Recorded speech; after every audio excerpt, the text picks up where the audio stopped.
শেখ হাসিনা পদত্যাগ করে দেশ থেকে পালিয়ে যাওয়ার পর থেকে একের পর এক তার নানা কুকীর্তি বেরিয়ে আসছে। বিরোধী দল ও রাজনৈতিক ভিন্নমতের পোষণকারীদেরকে দমন করতে আওয়ামী লীগ সরকারের সময়ে বহু মানুষকে গুম করা হয়েছে। গুম করে যে গোপন কারাগারে রাখা হতো সেই জায়গাটার নাম আয়নাঘর। আয়নাঘর নামে গোপন সেই কুঠরিতে মানুষকে আটকিয়ে রেখে দিনের পর দিন ভয়ঙ্কর নিষ্ঠুর নির্যাতন করার অভিযোগ রয়েছে। ভয়ঙ্কর এই আয়নাঘর কোথায় অবস্থিত? আয়নাঘর কারা পরিচালনা করত? গোপন এই ঘরে কি কি পাওয়া গেল সবকিছু জানাবো আজকের এই ভিডিওতে। তাই ভিডিওটি শেষ পর্যন্ত দেখতে থাকুন, অনেক কিছুই জানার আছে। বাংলাদেশের প্রতিরক্ষা বাহিনীর গোয়েন্দা সংস্থা directorate general of force intelligent বা ডিজিএফআই হিসেবে পরিচিত। অভিযোগ রয়েছে ডিজিএফআই এর কাউন্টার টেরোরিজম ইন্টেলিজেন্স ব্যুরো বা সিটিআইবি আয়নাঘর নামে পরিচিত কুখ্যাত কারাগারটির রক্ষণাবেক্ষণ করে থাকে। 2022 সালে সুইডেন ভিত্তিক একটি স্বাধীন সংবাদ মাধ্যম নেত্র নিউজের করা একটি অনুসন্ধানী প্রতিবেদনে আয়নাঘরের বিষয়টি সবার সামনে উঠে আসে। এছাড়াও ভারতের জি নিউজের প্রতিবেদনে বলা হয়েছে আয়নাঘর শুনতে যেমনটা সাদামাটা ঠিক তেমনি রহস্যময়।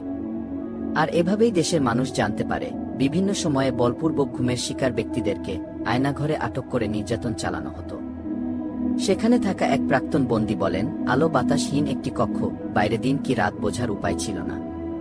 অনেক শব্দ করে ফ্যান চলত, ফ্যানগুলো দিনে একবার বন্ধ হতো, বন্ধ হলেই শুনতে পেতাম কান্নার শব্দ, কত লোক যে কাঁদছে। আয়নাঘরে বন্দীদের মুখে কাপড় বেঁধে দেওয়া হতো যেন একে অপরকে চিনতে না পারে, ঠিকমতো খাবারও পেত না তারা।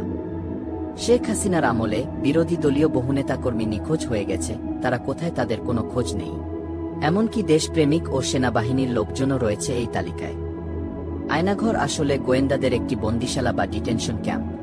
জানা যায় শেখ হাসিনার আস্থাভাজন বাংলাদেশের সামরিক বাহিনীর গোয়েন্দা সংস্থার কিছু অসাধু অফিসার এই আয়নাঘর পরিচালনা করত। আয়নাঘরে বন্দী থাকা সাবেক এক সেনা সদস্য জানিয়েছেন, অতীতে এই জায়গাটি জয়েন্ট ইন্টারগেশন সেল নামে পরিচিত ছিল। পরবর্তীতে একে সংস্কার ও বর্ধিত করে আয়নাঘর বানানো হয়েছে। ঘুমের শিকার হওয়া বেশ কয়েকজন সাবেক সেনাবাহিনীর কর্মকর্তা আয়নাঘরের অবস্থান প্রকাশ করেছেন। তারা জানিয়েছেন এই আয়নাঘরটি ডিজিএফআই এর অফিসের ঠিক পেছনেই অবস্থিত। এখানে কমপক্ষে 16টি কক্ষ রয়েছে, যেখানে একসাথে 30 জনকে বন্দী করে রাখা যায়। আয়নাঘরের দায়িত্বে থাকা কয়েকজন সামরিক কর্মকর্তা গোপন এই কারাগারের ছবিও প্রকাশ করেছে। এইসব ছবি দেখলেই বোঝা যায় গোপন এই কারাগারে কাউকে বন্দী করা কতটা অমানবিক। এখানে বহু লোককে বিনা বিচারে বছরের পর বছর, এমনকি যুগের পর যুগ আটকে রাখা হয়েছে। আয়নাঘরের বন্দীদের একজন বলেন, এসব কয়েদখানার দেয়ালে বহু লোকের নানা রকমের আর্তনাদ খোদাই করে লেখা আছে। কত লোককে যে এখানে ধরে নিয়ে আসা হয়েছে তার কোনো ইয়াত্তা নেই। সবাইকে যে এখানে দীর্ঘ সময় বন্দী করে রাখা হয় এমনও নয়। অনেককেই ছেড়ে দেওয়া হয়েছে, আবার অনেককে এখান থেকে হত্যাও করা হয়েছে।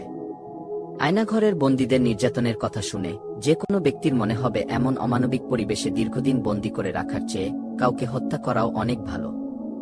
অভিযোগ রয়েছে ডিজিএফআই এর কিছু অসৎ কর্মকর্তা শেখ হাসিনার সরকারের কাছ থেকে অবৈধ রাজনৈতিক সুবিধে নেওয়ার জন্য এইসব কর্মকাণ্ড করেছে। আওয়ামী লীগ সরকার ক্ষমতায় থাকাকালীন বিচার বহির্ভূত হত্যা, নির্যাতন এবং জোরপূর্বক ঘুমের অভিযোগগুলো বরাবরই অস্বীকার করে এসেছে।